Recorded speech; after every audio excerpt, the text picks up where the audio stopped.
Hail, hail, the Celts are here, and what the hell do we care now, eh? It's the morning after, the night before. Celtic have just played Bruges in the Champions League, match day 5, and we've came out with it before one each draw. We're here for the flagship podcast on the Celts are here. I am Quinny, as always, and I'm joined as ever by Josh. Josh, good to see you, mate. Hail, hail. Good to see you, Quinny. Hope you're doing well. Obviously, a pretty disappointing performance last night, but a good result in the end, given that level of performance. And Celtic are still in a very good position in the Champions League, so I think there's quite a few positives to take.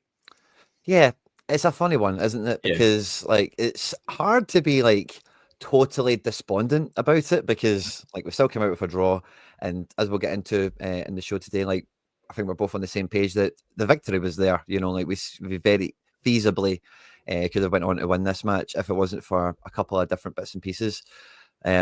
But yeah, it was a great night under the floodlights. It was the first game I'd been to this season, which was lovely. I was up in the gods, right above where the Green Brigade are, but in the tier above them. I think you've maybe had that seat a few times, so you know the climb that I had to go through. And oh, by the way, I had an absolute nightmare at the turnstile. I don't know if anyone's had this before, right? It seemed to happen quite a bit at the one I was at, but the guy before me only went 3/4 of the way through or something. So the turnstile wasn't totally square. Yeah. So I've not even clocked it, and I've just scanned my ticket, pushed it, and as soon as it's moved 3 inches, it's locked, closed. If you get me. Yeah. And I had to go all the way in the ticket office. Yeah, it was a nightmare. So, but yeah, it was a night under the floodlights, and it wouldn't have been with a little bit of drama to get into your seat right before it, and just a little bit of maybe traffic's held you up. You couldn't find somewhere to park. The guy with the tickets running late. There's always something kind of going on right before a big important night that you're dying to get to, where there's just a wee bit of pressure on time. So it had all the makings of being one of those nights. Yeah, traffic last night was absolutely murder going up to the game. On the expressway, it was clogged up. I think someone broke down in the Clydeside Expressway, just absolute carnage. But in the end, you get there. I think I got there about half an hour before kickoff, which is good. So, in the end, you see the boys through. Decent atmosphere pre-match, and then performance is a bit a damp squib. Yeah, and again, I think I say this after every Champions League game at home, but we start singing "Walk On" far too early. They have this little 3-track symphony that they lay up for us before they come out the tunnel, and then it's the Champions League, and everyone's got to scream like a tube when the Champions League tune comes on. Whereas, if we just flip that round and we just sang "Walk On" the whole way through, like we used to do, I don't know. It's just something that always gets me. Just it feels like it's an easy fix. The issue is, I don't think after the Champions League anthem plays, I don't think you're allowed to play anything, or else they would. So they went "Walk On," like the people singing "Hail Hail" or "This Land Is Your Land" or something like that. They gave us 3 songs, and then they came out the tunnel. But if the last song is "You'll Never Walk Alone," and then they cut, we still sing. That's the way it goes. And then they come out, line up, and if it's going mental when the Champions League kicks in, fine. But it's just something that I don't know why it's changed. There's probably some sort of copywriting thing, as you're saying, there, no doubt. But because "Walk On" last night, as soon as the song's done, everyone stops singing. And normally that's the thing with Celtic Park. It's it goes on. You know what I mean? That's the whole point of it. That's the pop. I must say as well, by the way, Bruges turned up in big numbers. I was getting deja vu to, some big games against this type of opponent in yesteryear, namely the likes of, your Ajaxes and Fenerbahces, and even some of the Scandinavian teams have showed up before in force, depending on the stage and, the group that it's been at, So it definitely had I think the stage was set. The team picked itself. There was no surprises, no curveballs, no unexpected anythings.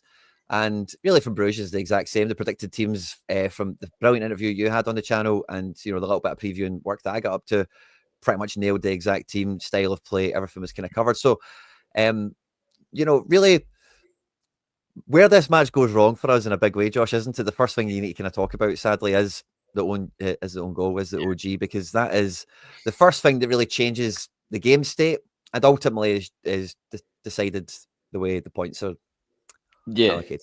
Yeah, definitely. It's a calamitous error. I think that's the perfect way to describe it. And at Champions League level, you just can't do that. You can't get away with it. It's inexcusable. But at the same time, I think Cameron Carter-Vickers held himself well after it. Came into his own, didn't really let it affect him and bring him down. And that's what you expect. I really liked from Kasper Schmeichel when he got the whole team around together in the centre of the Celtic half after the OG. That was really good to see a mark of leadership from him to get everyone rallied again. But I think you can't excuse it from Carter Vickers, but at the same time, when do you ever see him have an error like that? I don't think he's ever had a howler in his time at Celtic. That's probably his first one. So he'll pick himself up from that, I'm sure. I have no doubts over him, and no one does either. I would have loved to have seen the head loss last night among certain fans if it was Liam Scales that done that error. But it wasn't, and it's Carter Vickers. Well, I was going to say on the OG, like for anyone like watching the game, it was I don't want to say it was coming, but Vickers was like, you know, and again, we spoke about this on the podcast a number of times as well as just covering it on the channel, but Vickers isn't the guy that plays the ball out from the back. You know, he plays like left or right, guy in front of him, doesn't really do much beyond that. Never really wants to charge up the pitch with the ball either. And it felt that like even before the OG, he was being required to do some of that, and he just wasn't up for it. You know, like he probably at that point it's 0-0. Maybe there's not as much pressure for like, right, we need to do something now, and that is the default for him, is to give it to McGregor or whoever's left of him or whatever. But like McGregor, Carter Vickers' confidence on the ball like definitely was going down in the match to that point of the OG. I felt he made he was coming out for the back and he tries to chip it in for Kyogo over the top, and he fluffs his legs and manually just collects it. I think that was just 5 or 10 minutes before that. So yeah, it was going down. But for the spell of pressure Bruges had, I think the first half an hour, they probably deserved a goal out of it. The way they were kind of controlling the game, creating some chances to Scoville, someone that just flies wide. So they probably deserved a goal for that spell they had in the game, and they get it through the OG. So it's just disappointing in that sense that that's the goal you concede. But at the same time, I think Celtic have had more than the rub of the green in Europe this season. In certain matches, look at Atalanta, they had a lot of luck there, although it was some terrific defending. So about time, wasn't it, that we had a Celtic in Europe moment, and that was exactly what that was. And it's always going to be against the Club Brugge or the Malmos or the Moldes or the Rose. You know, it's always against these teams where it's like opportunity missed, points slipping through your fingers, kind of thing. And I thought kind of conversely on the other side, like Trusty's coming out of the game a bit of a winner from everything I can kind of gather around there. And I thought he was fine for the most part. But I think like, again, a big problem that we had in this game was going forward, was like going through the team. And, you know, when you look at Bruges, like their 3 centre mids are like really just shining a mirror up to us of what we don't have in midfield. And that is just some people that are just capable of being on the ball. Like, nah, like Hatate just got wee-manned all night off of Onyedika, like, and Jashari. Like, if they wanted the ball, they were getting it. And that was where it started and ended, you know, for the most part. And there was nobody in our midfield that could do that. And when Vickers isn't going to be coming up the pitch to give you the kind of, you know, just put some people on the back foot, make some space for a pass, it then always goes to the left. And Trusty, like, first half, was not interested in doing that either. You know, like he really didn't want to be on the ball, it felt like, in the first half. And, you know, I don't think Scales changes the game if he was to play in it, but Scales has some Champions League man of the matches under his belt. And the big man, like, for all his flaws, the one thing he is brave on the ball. Like when he's on the ball, like he will try and run forward. He will just cross the halfway line and then give it to someone. And, you know, it felt like because Trusty didn't want the ball, so he kept giving it to Vickers. And Vickers is like, I'm not the guy that's going to be slicing the ball into Engels or to Kuhn. So I'm just going to give it to Alistair Johnson. I'm just going to give it to McGregor. And that's my job done. And then they give it back to Vickers. And he goes, okay, well, I'll give it to Trusty. And then Trusty goes, nah, I don't want to do that. If I can't think Taylor, nah, well, you have it back, Vickers. And then it got into this little stage where between Vickers and McGregor, like, none of them wanted to pass forward, you know, and they were looking at each other and like, oh, you do it. No, you do it. And it was, I know. I just feel, I think we're in a situation where, listen, no one's getting dropped off the back of last night, or at least none of the defenders are. Maybe Taylor, if you're having a conversation there. I'm sure we'll get onto that later on. But none of Trusty or Carter Vickers are getting dropped off the back of that performance. They're both mainstays in the team. I think they're the first choice centre-half partnership now. Just the midfield, I think they were pretty anonymous. When everyone in the midfield is anonymous, Engels, McGregor and Hatate, then I feel that's when the Celtic don't tick, when the midfield aren't playing well, and they didn't last night. Hatate had far too many slack passes. I think it was 2 in a row in the second half where he gets the ball just in the right hand side just before the halfway line, and he gives it away twice to, I think it might be Onyedika twice actually. And just Engels was anonymous as well. I think the amount of football he's playing is taking its toll on him. Bernardo comes into the game again, makes a good impact. So yeah, just the midfield was anonymous. And at this level, against the opposition you're playing, guys like Van Aken, Jashari, like you mentioned, who Celtic were actually linked with a couple of times before, and then Onyedika, I think it's pretty tough if you don't turn up, and they didn't. And that's been the issue for a lot of these midfield players this season, is the likes of Engels, he's been inconsistent. Same with Rio Hatate, he's been inconsistent this season and last season. And they need to start finding that consistency. I see a lot of people questioning McGregor last night.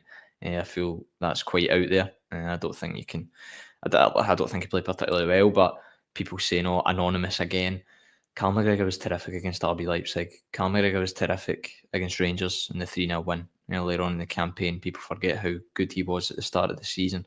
I just think now with McGregor, the number of games Celtic are playing, I know he's retired from international duty, but I think it's time to give him even more rests.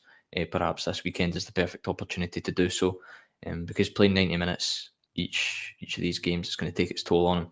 And it looks like it looked rather like it took its toll on Hatate last night. Watching him after the full-time whistle went, he stood.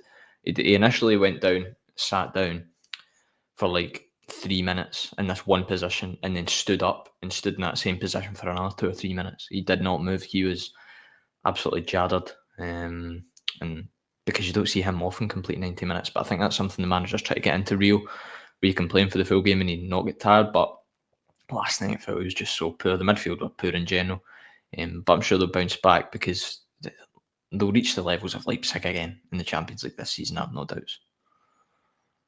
Yeah, I'm with you on that. And I think like the midfield, like I think the problem with McGregor last night is like I just mentioned with the Vickers kind of thing. Like he just was not willing to try and do something, and it was maybe not. It is on him to do that, right? Being the captain, number one, experience, the position he's playing, the talent level, everything, right?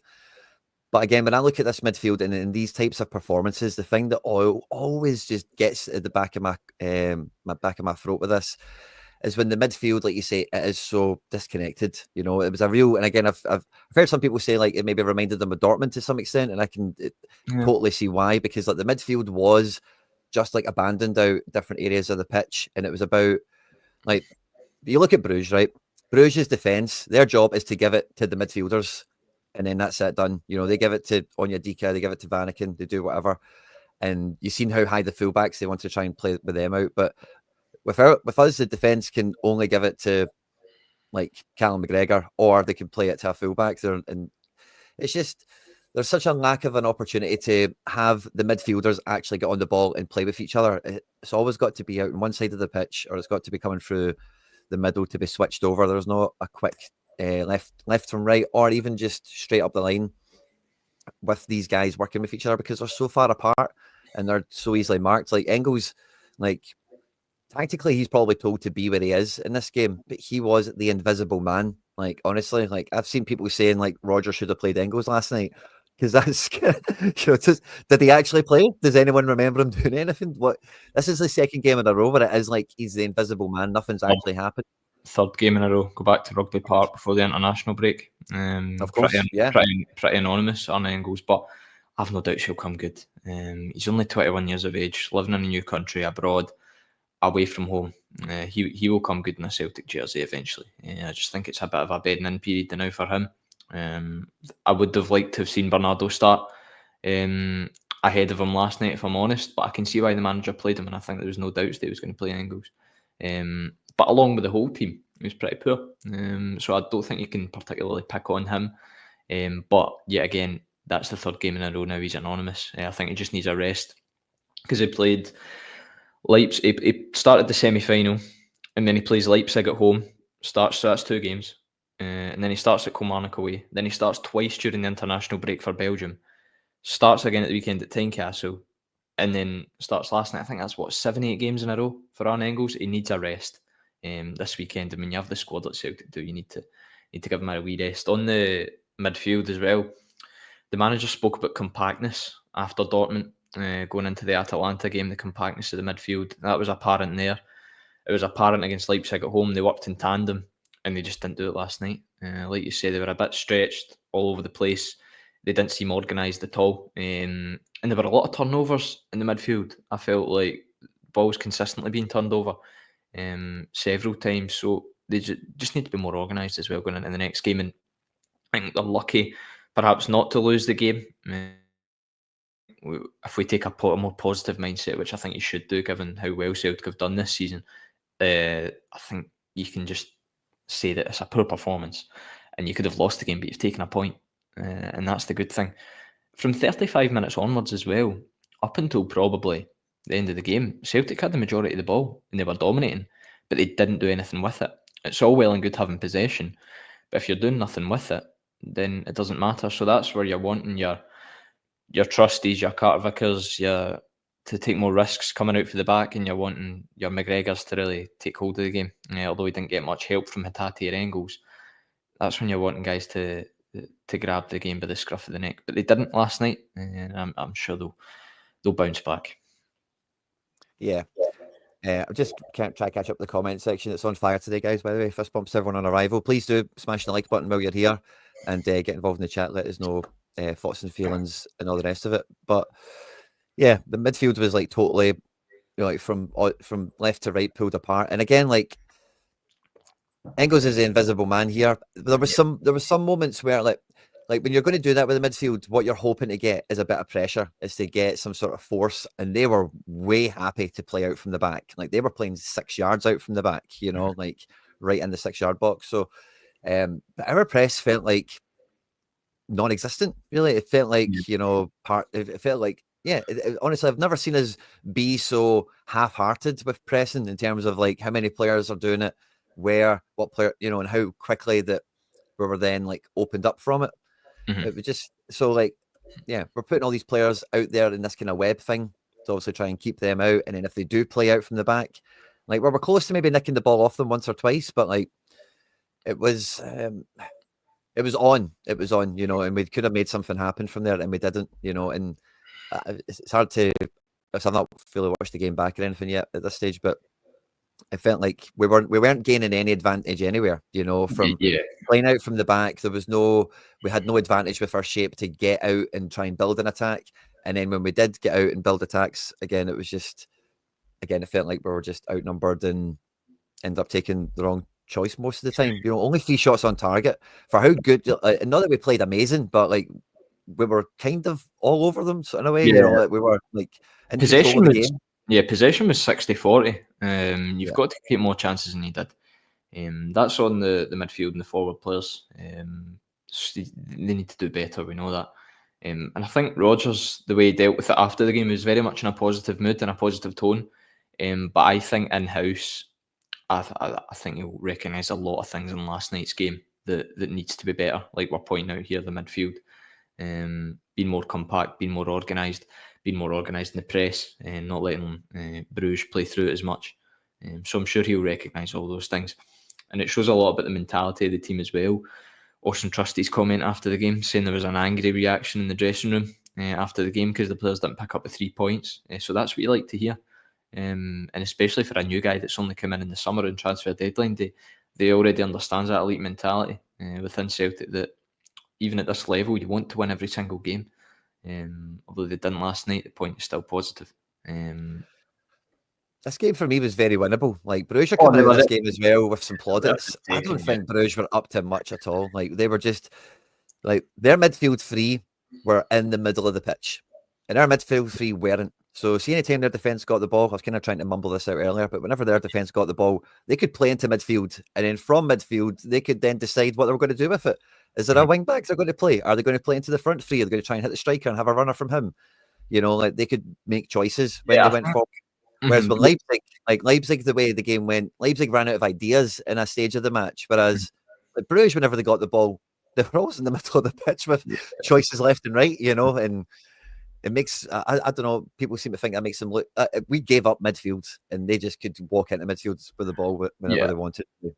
They looked like listen, they are a good side, right? They've got experience at Champions League, 6 out of the last 7 seasons, and the only season they didn't qualify, they got to the semis of the Conference League. So they're a good side at European level. But so are RB Leipzig, and Celtic walked all over them.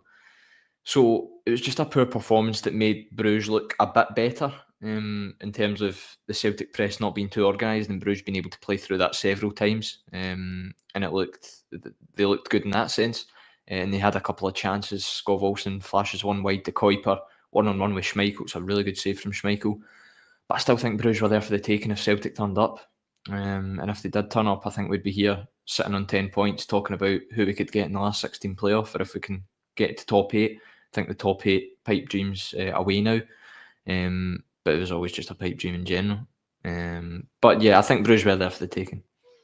Yeah, I think it's definitely points dropped. And yeah, like I think this is why like I can quickly forgive and forget the OG really for what it is, because like in the balance of probability and play, like Bruges had a goal in that game, really, so like it's very easily forgotten. It's not like it was their only chance in the game or they were Bratislava level and we've come out of this with a draw or something.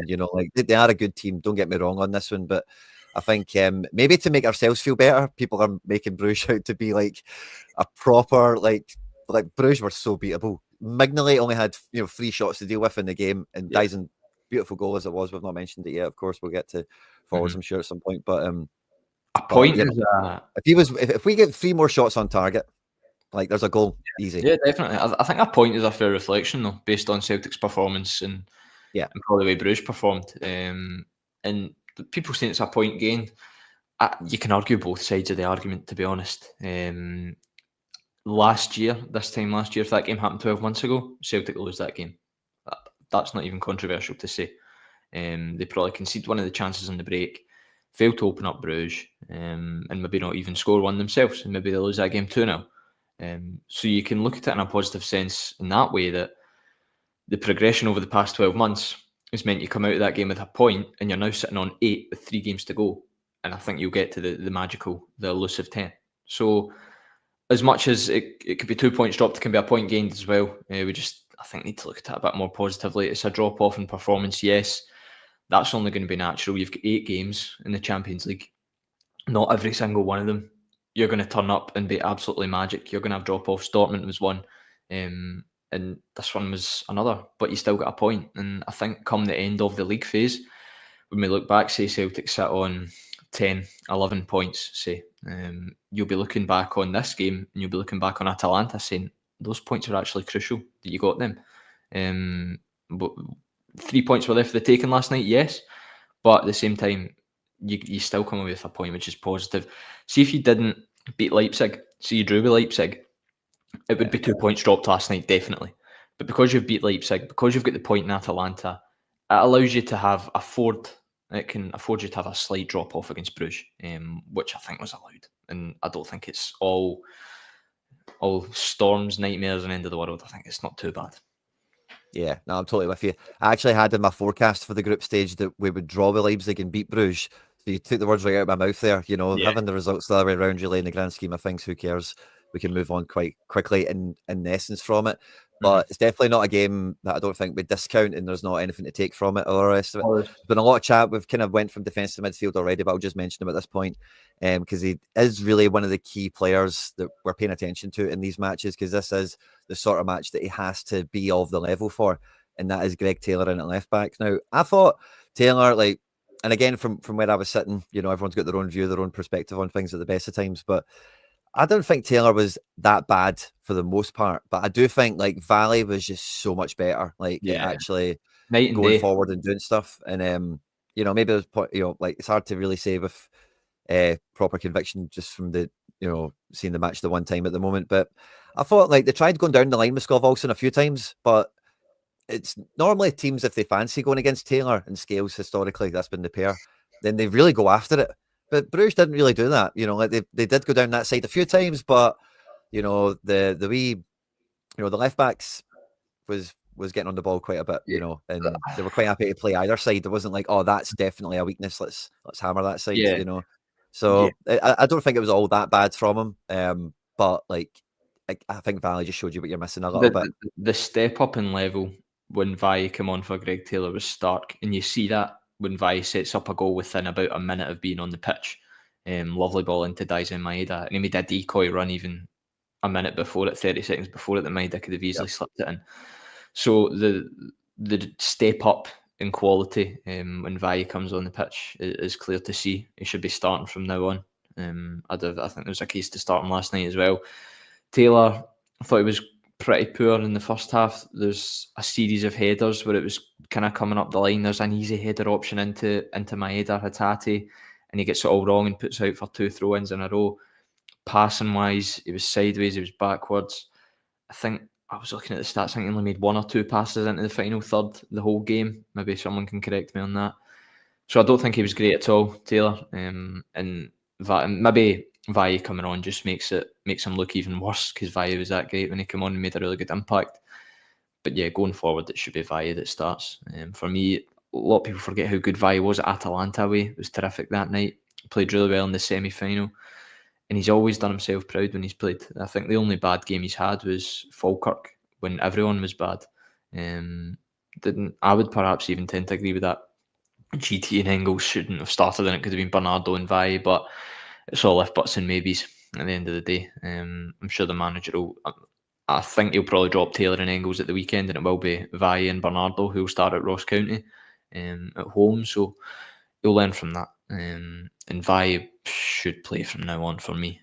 I've no doubts as well that Valle will probably go back to Barcelona, and he's got, if he gets a contract there, then I'm not sure what his situation is, but he could play knock on the door of the first team as well. Yeah, well, they've had some injuries at left back. I was actually looking at their team last weekend with this kind of thing in mind, and they're playing Hector Fort, which is like definitely not a top, Barca left back that couldn't be displaced by somebody like Valle. Because I think Balde might be injured. I don't know if he's out for the season or whatever, but but with Valle and Bernardo were both very much like, when they came on, they were high energy. They knew the job they were coming on to do, and they weren't going to wait to be asked to do it. They were like, get me involved, get me on the ball, and I'm going to make something happen. And really, that gave us really the opportunity to maybe go. We should have went on and win the match at that point. But again, we're looking at the strikers, and there was a point where Kuhn did great once or twice to really just take the game by the scruff of the neck and just get from a wide area into the box or thereabouts. But it felt like if he didn't do that, like, we wouldn't have got into the final third as often as possible. And like, basically up front, like, if Kuhn wasn't doing that, like, I know Dyson gets the goal, he was brilliant for it, it was good work ethic, and I thought, like, probably bad timing for him to come off in the game. But it's definitely a match where the front line haven't showed up for us. We've not, got, like, that guy Jukla, whose goals get chopped off. Like, if he was in our team, he'd have scored. Or that's the get into. If we just had front three were pretty non-existent. Aside from Maeda and the goal, I see he got awarded the Player of the Match award, which I was quite surprised at. Actually, I thought it could have been a few others that could have been in for a shout. That Austin Trusty, one of them. But yeah, front three weren't at it. Kuhn, I think, other than that run he made in the first half where he gets the ball on the right hand side and drives in, doesn't eventually get the shot away. Aside from that, he done nothing in the game, and he was quiet. Same at Tynecastle, he done nothing in the game at Tynecastle except from scoring pop up with a brilliant goal. So non-existent. Kuhn and probably Kyogo as well didn't do enough for me. But at the same time, it's the same with the whole team. A lot of guys didn't really turn up or do anything. And you're going through the spine of that team. You're looking at Carter Vickers makes a mistake. Taylor, pretty poor. Whole midfield, pretty poor. And that transpires into the front three as well. Part of the organisation of the press as well. I don't think they were particularly up and at it as they usually are as well. The likes of Maeda, Kuhn, Kyogo. And I think with this run-up coming, it's massive that you get them kind of consistently firing. You can't afford drop-offs, especially at this level. If you have too many, you're going to eventually drop too many points, but I think they'll be fine in the long run. It was just an off night for everyone last night, to be honest. I think the point is fine in the end. It did feel like they were on half batteries in a way, because it did feel like Valle was like just quicker than everyone and just was crossing the pitch. Bernardo as well, like, it just seemed to actually have this kind of fleet of foot where he was just traversing ground, and he was just showing up wherever the ball was, and he was actually just getting in amongst it like the midfield should, rather than hanging out wherever he's been told to hang out. And normally the rest of the team have some of that to them, but yeah, I know we've only had like 1 or 2 games or whatever now since the international break, but it does feel like, overall kind of the contrast there does kind of underline like that. Yeah, there's a comment earlier about Vickers not being maybe totally fit or something like that. Let's see about that. But I could see like at the weekend against Ross County, I was looking back after Atalanta, we were away to Motherwell, and I think McGregor maybe got a last minute injury for this game. But the midfield was McCowan, Bernardo, Hatate. We started Forrest up front with Kyogo and Maeda, and Scales and Valley played in defence alongside Trusty and Johnson. I could see a very similar team go out this weekend. I think you'll see a lot of changes this Sunday. If I was to predict the team now, I'd go Schmeichel, Scales, Trusty, perhaps even Ralston, because it's at Celtic Park. See, the thing I've got about that, right, Mm-hmm. is I don't think, even if it was pre-planned, I don't think you can take Vickers out the team this weekend. Jink, because of the mistake? Aye, I don't think you can take him out the team this weekend. I think you have to keep him in. Yeah, so you take Trusty out. You maybe just sub him at 60 or something, you know. But I think you have to keep Vickers in. Yeah, Valle left back should get the nod. Midfield 3, I think it's an interesting one. It's a game for Luke McCowan. He's not played, I think, since that Motherwell game. Maybe got last 10 minutes. Yeah, got the last 10 minutes at Rugby Park, or whatever it was. But played Dundee the match after. Sorry, but I think from then on, you're spot on. So McCowan, Bernardo, you'd like to see start. I think the other spot's probably going to be McGregor's, and then the front 3 could be interchangeable. You could see Ida come into the lineup. Kuhn, I don't know what the injury situation is because he was hobbling when he came off. That's why he had to come off. So we'll just have to wait and see. I think because it's at Celtic Park, I think we can afford to make some changes, but not too many, not to the extent of Yang and Palma coming in on the wing, particularly Palma. But it's the game to make some changes to the team, especially after it. You've got Pataudry in the Wednesday night, and then I think that'll be the first choice 11. And then you've got Hibs the following Saturday. That'll back to some changes because they're doing terrible at the minute as well. Then you've got Zagreb on the Tuesday night. That'll be your first choice. Then you've got the Cup final the following Sunday, which again will be your first choice. So it's thick and fast. The games are coming at the minute. And Rodgers is going to have to manage the squad well over it. And I think he will make not a lot of changes, but you could see a good 3, 4, 5 maybe this Saturday. Yeah.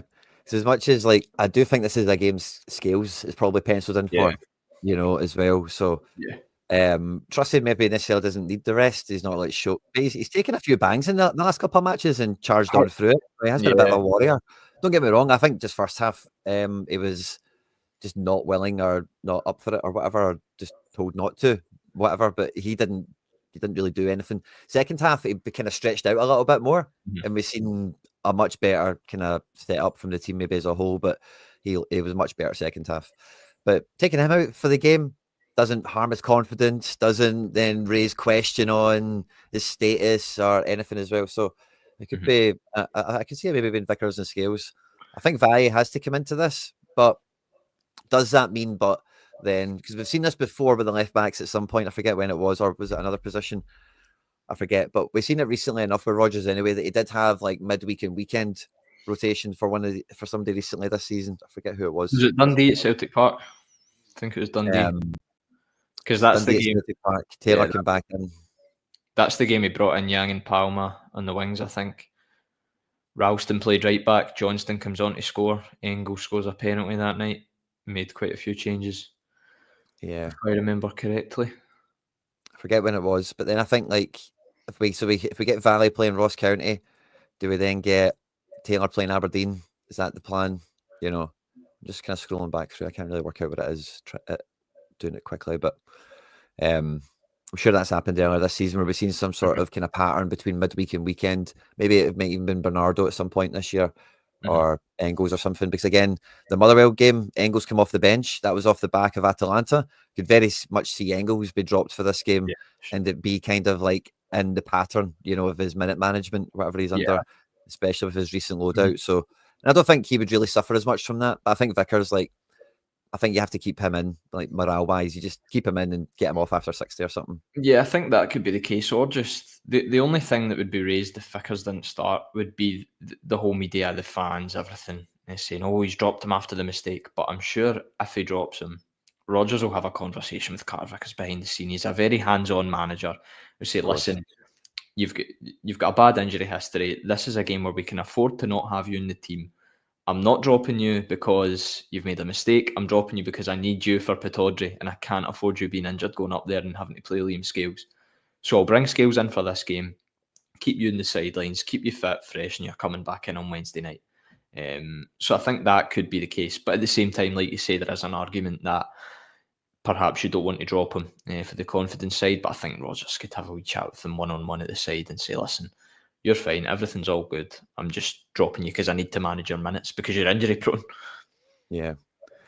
People are people, but that's what I was thinking. You always just want to, not give them any reason to doubt. You always want to give them reason to have confidence, and it's a tough one. But yeah, it would have to be like properly, like pre-planned, where Vickers already knew, but like before the game, he wasn't going to play at the weekend or something. It would have to be like that for for him to be, not that him in particular, but I don't know. You just don't want any of these guys. It's squad morale and all that kind of caper, isn't it? So that's just how I kind of read the room. Bernardo, I think, comes in, and I kind of mentioned this last week, right? When I think it was like post-game analysis, when I was talking about like how Engels had went missing, and when Bernardo came on, he was a breath of fresh air. He was all over the pitch. He was getting really active and really involved. Is that Engels? I said it quite poorly, but what I think I meant to say is like Bernardo has lived in this midfield when it was peak last year. With O'Reilly, he knows like how it worked, what worked well about it, and how it gets going. Whereas Engels obviously never played with Matt O'Reilly or Rogic or Moy or any of these, this kind of legacy of position that we've had at the club for the last like 3 years or whatever. So I think like Bernardo is like ready to grab this with both hands at the moment. But I think Bernardo doesn't completely solve the problem of we're playing a guy out of position somewhat, and it will give us a limit on what we can get out of them in the do or die situations that we find ourselves in, the most crucial matches of the season. So I'm hesitant to just be totally like Bernardo's a solution, because like Bernardo, although especially right now is definitely the better option of the two, he's still not the perfect attacking 8 box-to-box midfielder kind of guy that we used to have there, And I think again it just points more in the direction of putting one of these guys centrally and allow McGregor off the leash to go kind of into the opposition half. Yeah, we've seen that at Motherwell away. Obviously, McGregor didn't play that game, but Bernardo sat quite deeper and coped very well that match. So that's definitely an option. But Bernardo, I'd like to see him get a run of games. He deserves it. He always comes off the bench, makes a good impact, and he's still a very young, talented footballer. He's 22 years of age. A real bargain Celtic got him for at £3.5 million in the summer. And he deserves his run. Don't think he's had a run in the team, a run of starts this season. So I'd like to see him get it. Ross County at home is a perfect one to start. Then you go up to Pittodrie, and if he starts that game, that's another big opportunity. He'd need to grab the bull by the horns, because Engels hasn't really done it the past couple of games. That's natural. That happens in football. You've got 2 young players. They're both not going to be consistent every week. You're going to expect drop-offs when they're 21, 22. At the same time, if you're playing Champions League, if you're going for titles, you're going for a treble, you need guys to turn up, and you need to be ruthless at times, and that involves dropping your record signing this weekend and playing Bernardo, and that's exactly what I'd do. Yeah, I think so. And then I think like I could see McCowan starting this very easily. Like Hatate, like you say, has clocked up a few 90 minutes now, which is brilliant, and I definitely think that's some sort of strategy at the club. But he looked like he was supposed to come off last night. And it wasn't until Kuhn took, the little wave off the bench to say, no, get one from me,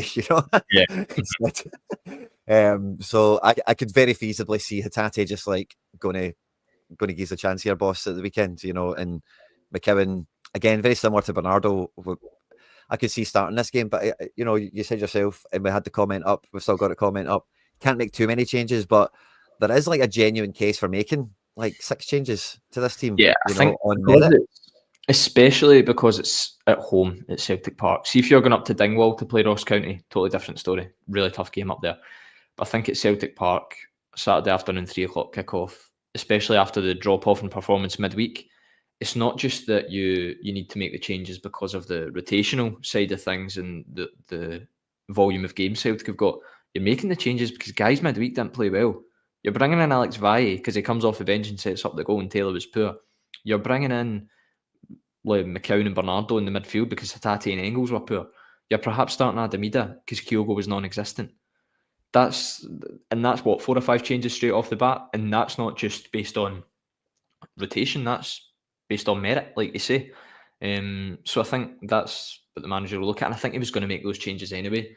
I feel if Celtic were outstanding last night, win 3 or 4-1, you're still going to make the changes because of the volume of games they've got upcoming. So I don't think it really changes the plan in that aspect. Maybe for one or two guys it does. But you're making changes based on both rotation, because you've got a lot of games, but also on performance level midweek, and you have to change guys and give them rests as well. Yeah, because Aberdeen still shouldn't be taken for granted or taken lightly, but it's definitely a game that we need to win. That's definitely one that we want to win. And we need to be in this pattern anyway of playing weekend, midweek. And the midweek's really mattering. So I think we can go into that with like a good mindset and a good kind of squad strategy, as it were. Coming down to merit and rotation and all the rest of it, the chat's going wilder now about Kyogo, and like I love the wee man, but he's not without his flaws in my book. I'm definitely in the could do better camp so often with Kyogo. Like he's got so many good things going for himself, but like he'll either. Anyway, we won't go into the ins and outs of it all, but he is on a dry patch right now, big time. I was really pleased to see Dyson score, because outside of the semi-final, I don't think he's really been himself, and hopefully another Champions League goal onto his tally, will just help keep him on an even keel, hopefully get him back to his best kind of self. I don't know if he's just a bit, a wee bit of recovery time or confidence boost with the goal or whatever, but definitely looked himself in recent weeks, and I think that will do him a big boost in confidence. But Kyogo is long overdue that boost in confidence, and the time is nigh for Adam Idah, especially Ross County at home. Feels like a game he'd be penciled in for as well. Yeah, to be fair, Kyogo, he did score at the weekend, and he didn't really get much service last night.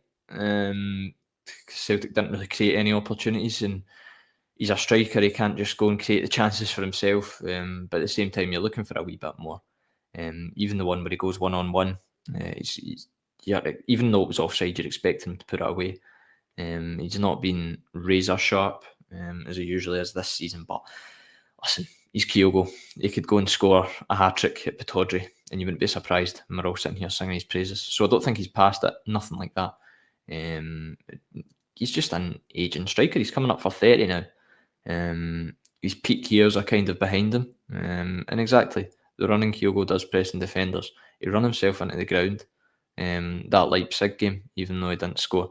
And his movement is much better than Adam Idah, I feel, personally. And they're two totally different strikers, and that's what you need in the team. And when Kyogo isn't performing, isn't getting the service, the wide players and the midfield players need to do better. But you've also got the different option of Idah, and it is a perfect game for him on Saturday. But let's talk about that for a second, right? Kyogo isn't getting the service. What service against anyone that's been at the stadium to see Kyogo over the last 3 seasons will all say the same thing. What service does the player, what service does Kyogo want and think he can get a lot in matches and doesn't? It's balls in the channel. He likes to run across the front of defence, And it's funny, right? Because see, whenever I see players doing this, the one player it always reminds me of, it's really weird that I've got this memory, right, of George Cadetti. I won't go into the mad story, right, but or the whole thing, but essentially, like, I remember Cadetti used to run in front of a defence, and the way it used to work back then is when they would man mark, they would really like man mark and like follow a guy around. So he would just like run in front of the defence, find whoever's meant to be man marking him, and then just take them for like a big circle run. And then he, it was quite funny to watch when you were a wee boy. I thought anyway at the time, it still stuck with me. Anyway, Kyogo loves to do that, but he'll like then run between fullback and centre back, and he's always like, play me now. And Carter Vickers, McGregor, Johnson, whoever, never play that pass, for whatever reason. He wants the ball on the ground, down the channel. Maybe it can be over the top and in behind, fine, as long as it's ending up in the same place where he's bending that run for. But we never give him that service ever, and a big thing that I was mentioning in the show earlier on, like that kind of hot potato situation between Carter Vickers and McGregor, where they're like, no, you have the ball and do something. No, you have the ball and do something. Kyogo's itching for that kind of, at that time, he's looking for somebody like McGregor somehow get himself faced up to play the ball forward rather than always, being side on facing Vickers and just playing, no, you do it, because you're front facing, you're the midfielder, you're the captain, bend out, change your position, get the ball somewhere else, and then you know where to go from there, and like Kyogo is lacking service of that, there's no doubt, but he made a good few chances. He did a nice kind of little roll thing to make himself a few yards and kind of made an attack out of nothing, which was great. And again, we should see that from him way more often. Like if that's again what he wants to bring to the party, play the ball to him in the middle. It's not like he's incapable of playing football. That's the way people talk about him. Like, oh, we need Ida to hold the ball up. Like, he's a football player as well. See this? I mean? See this debate on Adam Ida holding the ball up. His second touch is a tackle. Yeah, I don't even think that's controversial to say. He had one moment last night where he held it up well as soon as he come on. Aside from that, Ida's hold up play is poor. I think he needs to be so much better in that aspect, and he will develop over time. But a lot of the times his second touch is a tackle. Adam Ida. Kyogo, they're two totally different strikers. Kyogo drops deep, like you say, can create an attack out of nothing. He does more of your, I don't like to say target man, because you don't get a lot of them in football nowadays, and he's anything but a target man with his first touch sometimes. But he's more rough and tumble, if you put it that way. Ida, he should start at the weekend. But Kyogo, he's not getting the service, but when he does get opportunities, he's usually clinical in front of goal. Great shout, by the way. If you could, because again, when you're watching Celtic, you see that Tate is kind of up front a lot in this in the match. Just where he actually plays. But he comes back into midfield, he defends as well, which is obviously a huge part of him and his game and whatever. But if we were to ever like try and go all out attack, I don't know why you wouldn't maybe just take a Tate off for Ida, And then, that's a shout. It's definitely like some, you're saying it will never happen. Well, let's hope it does. I'm trying to think when it was. Kyogo played attacking midfield for a run of games. I don't know if it was under Rodgers or if it was under Postecoglou. It's kind of like 4 up front when they've got the ball. Depends on who we're talking about, Yeah, especially in the press. The press, Hatate, moves forward as if he's a striker pressing. So having Kyogo and Ida there could definitely work. Yeah, so that's a wee bit of something. And then like the midfield off the back of that, you would just be telling McGregor and Engels or Bernardo or whatever just to be a bit more like defensive mids. Yeah. And just allow that to happen a bit more. And that would probably suit both of them a lot better, in some ways. So there's something in that. I like that. It's a nice thought. And Kyogo's he's got the on the ball ability as well to play in those situations, as we've seen, dropping deep, linking the play. So he could certainly do that. Yeah. And we never brought an A game. I think we could all see that as well. I was kind of trying to say that kind of thing as well earlier, where it felt like the batteries were half charged on a lot of the guys, where it wasn't like full tempo, full speed, full intent, full commitment. It felt like there was just a wee bit of an edge off them. In some way there might just be a bit of fatigue setting in, and the atmosphere of the stadium, everything was great and all the rest of it, but like the crowd was quite mixed in a way. Like it wasn't like free flowing singing the whole way through the game. Everyone was kind of it was like a weird vibe in the air. It was kind of hard to put your finger on. It's especially like after the OG, because it was like sucked the air out the room for a minute. And past couple of European games, it's been like that. If I'm honest, Quinny, I think Leipzig, it didn't really get going until Kuhn scored. I don't know. It's just I can't put my finger on it and what the reasons are, but I just think the atmosphere's pre-match walk on brilliant, Champions League anthem terrific, but when the game starts, unless Celtic start the game quickly, I think it's pretty poor, and you're relying on the Green Brigade, the boys, to sing, and it's no one's in tandem, and it's mixed, and no one's rarely singing apart from those groups, and it's just pretty poor unless Celtic start the game. But that's on the players, as Rodgers says. If you start the game quickly, then the crowd will get behind you, and that harms. Yeah. Some good comments here. We were definitely shouting for Kyogo and Gigi to play together on this channel more often than it did happen. It did happen once or twice, I think, but not.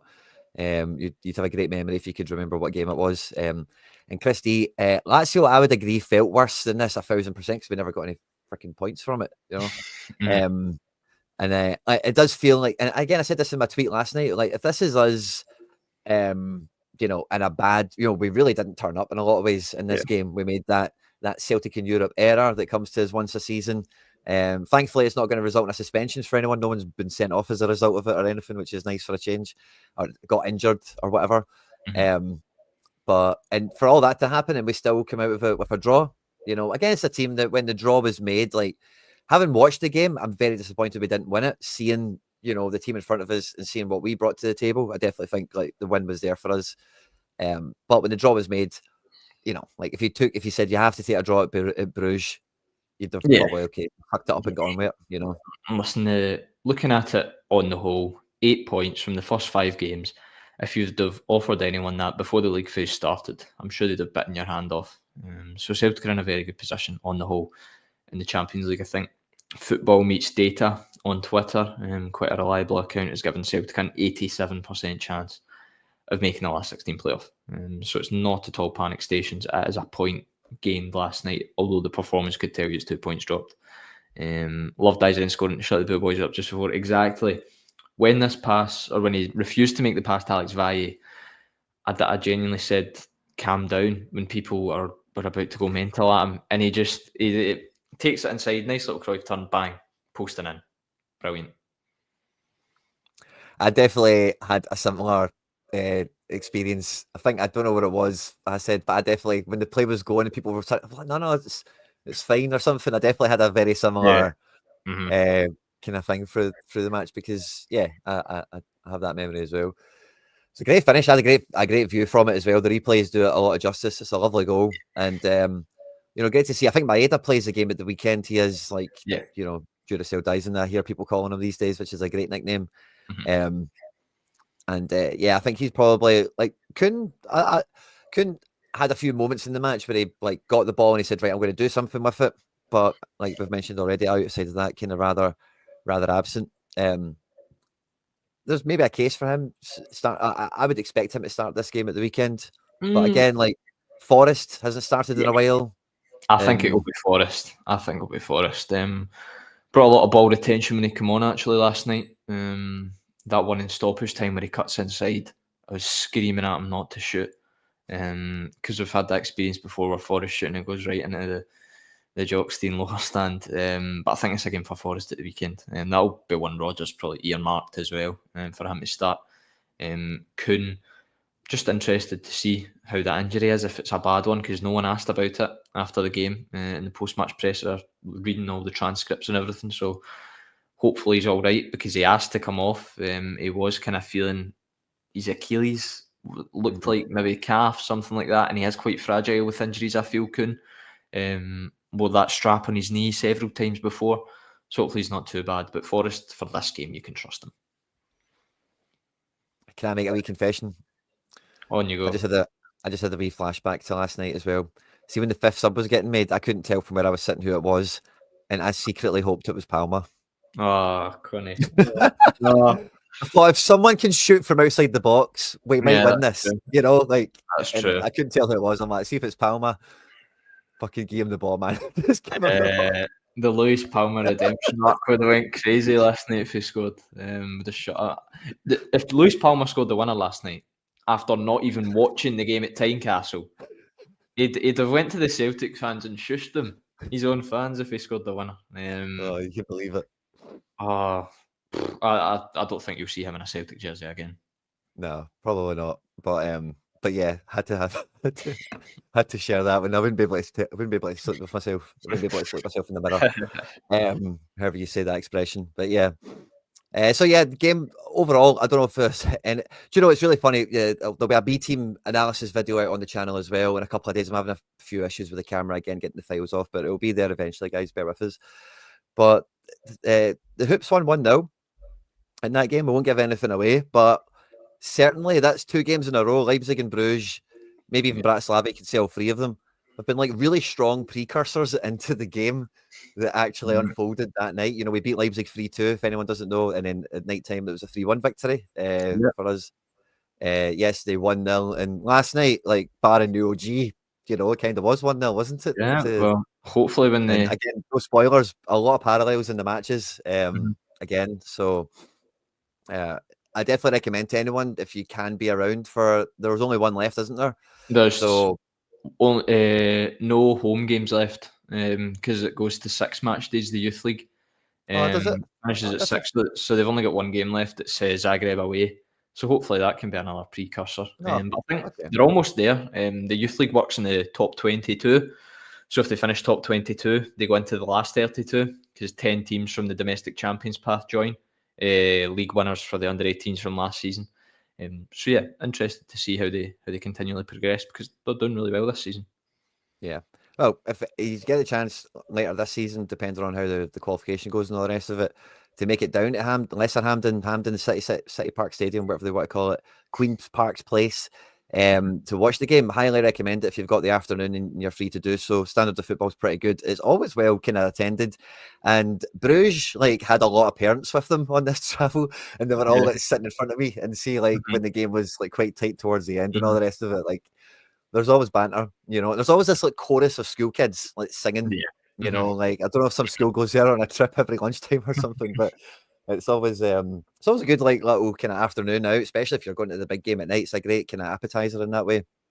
So highly recommend it. I had a lot of fun again at it, and if any of you get the opportunity, I definitely recommend it. I know Josh, you've been to a bunch of them as well, and you're a fan. Yeah, I was there last season for a lot of them. I think 2 out of 3 I was there last season, and the level is really good, like you say. It's an elite youth competition, and they played really well yesterday as well, having caught 60 minutes of the game on TV. So yeah, really good, and I would encourage anyone to get down and support the B team. They play their league games in Airdrie at the Albert Bartlett Stadium, as I believe it's called now. Used to be the Excelsior. Had several names. Yeah, it's had several names throughout its existence. So I would encourage anyone to get down because they're doing really well this season. I think it's at 3rd or 4th in the Lowland League. Only lost 1 league game this season, and that was to Caledonian Braves 5-1 defeat. So they're doing really well, and it's really good to see. Minted. Well, I think that's probably all of us for. Is there anything else to go for, Josh, that we've not touched on? Yeah, I think hopes for the next round, but I think we might be getting too ahead of ourselves. So we just have to wait and see what happens in Zagreb. Oh yeah, definitely back to one game at a time. Because we're 1 point better off than what I projected us to have at this stage, which is great. But it's not like we're 4 points better off, you know, where we can really put the feet up and really start to dream with a lot of security, you know. So yeah, one game at a time. We're back to that mode, aren't we? Yeah. Thanks to everyone that's joined us live, by the way, and don't forget to hit that subscribe button for more content like this. Yeah, enjoy the rest of your week, and you know, good luck for anyone going to the game at the weekend. And yeah, we'll see you back for the podcast next week. This time next week. Take care, everyone. Thanks again, Josh. Hail, hail.